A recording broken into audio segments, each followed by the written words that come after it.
মিথ্যের চেয়ে বেশি ভয়ঙ্কর হলো অর্ধেক সত্য। ভালো সবকিছুর অভ্যাস থাকা ভালো, একমাত্র ভালোবাসা ব্যতীত। পচে যাওয়া দুর্গন্ধময় ফুলের মর্যাদা যে দিতে জানে, তাজা ফুলের সুবাস নেবার অধিকার কেবল সেই রাখে। তোমার সাথে দেখা হবে, কথা হবে, মিষ্টি আলাপও হবে, শুধু হবে না ভালোবাসি বলা। বর্তমানে আমার সব থেকে ভালো বন্ধু হলো আয়না, কারণ আমি যখন কাঁদি সে তখন হাসে না। একজন ভুল মানুষ চলে যাওয়ার অর্থ হলো সঠিক মানুষ আসার জন্য পথ তৈরি হয়েছে।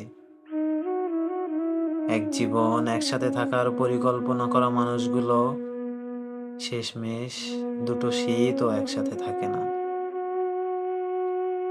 যদি কখনো কোনো সম্পর্ক তোমার কাছে বেশি গুরুত্বপূর্ণ মনে হয়, তাহলে সব কথার তিক্ততা ভুলে যাও। আর যদি কখনো কথাগুলোর গুরুত্ব বেশি মনে হয়, তাহলে অবশ্যই সেই সম্পর্ককে ভুলে যেও।